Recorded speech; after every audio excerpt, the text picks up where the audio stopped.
വലിയൊരു ആഗ്രഹം സാധിക്കുന്ന ദിവസമാണ്. സംഭവം എന്താ പറയുന്നതിന് മുമ്പ് ഈ ഒരു ഷൊണ്ണി നമ്മളെ കൂടെ ഉണ്ട്. ഓനും വ്ളോഗറാണ്. അങ്ങനെ തൃശ്ശൂർ സ്റ്റാൻഡിൽ ലൈറ്റ് ആയിട്ട് ഒരു ചായ കുടിച്ചു. ഓന്റെ മുഖത്തെ ഒരു മ്ലാനത നോക്കി. ഇതാണ് ഞങ്ങൾ ആനവണ്ടി ആനപ്പാപ്പാണ്. ഇയാൾ KGF കളിക്കാണ്.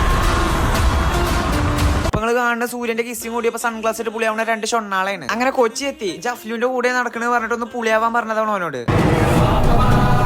അങ്ങനെ അവിടുന്ന് ഒരു സാൻഡ്വിച്ചും ചായയും കുടിച്ചിട്ട് നേരെ ലുലു കയറി. ഇവിടുത്തെ വാഷ്റൂമിൽ എത്തിയപ്പോ മേക്കപ്പ് കൊടുത്തി. ഞാൻ ആ ഷൂട്ടിൽ നിന്ന് ഓന വന്നിട്ട് ഇക്കന്നെ ഡൗട്ടായി. അങ്ങനെ ഞാൻ അവിടുന്ന് ഡ്രസ്സ് ചേഞ്ച് ആക്കി. ആദ്യം കാണാൻ പൊട്ടന്മാരമാരുണ്ട്. എന്നെ കണ്ട് ശീലമോ മാറിക്കോളും. രണ്ടാളും എപ്പോഴും ക്യാമറയും തൂക്കി പിടിച്ച് നടക്കണോണ്ട് എന്ത് ചെയ്യാനും പേടിയാണ്. ഇവിടെ എത്തിയപ്പോഴാണ് ഒരു ജാതക്കുള്ള ആൾക്കാർ എന്റെ കയ്യും കാലും അപ്പൊ തന്നെ വറക്കാൻ നിർത്തി. പേടിയോണ്ട് അവിടെ എന്തൊക്കെ പറഞ്ഞ് നിൽക്കാൻ എപ്പോഴും ഓർമ്മല്ല. കുറച്ചേരം അവിടെ കടന്ന് മെഴുകിയപ്പോ പേടി മാറി പുലിയാവൽ കൊടുത്തു. എല്ലാരോടെ ക്യൂ നോക്കുക. നമ്മള് കടഞ്ചുള്ളിൽ കയറി. കാരണം എന്താ, നമ്മള് വേറെയാണ്. അതിന്റെ അടുത്ത് ഇബൻ അവിടുത്തെ സെക്യൂരിറ്റി പിടിച്ചു. ആരാണ് എന്താണ് അത് അത്രേ ഉള്ളൂ, അഫ്ലുവിന്റെ ആളാണ്. പിന്നെ അവിടുത്തെ കണ്ണാടി കണ്ടപ്പോ ഒരു മാരക പുളിയാവല്. പിന്നെ എന്റെ ഒടുക്കത്തെ അഭിനയവും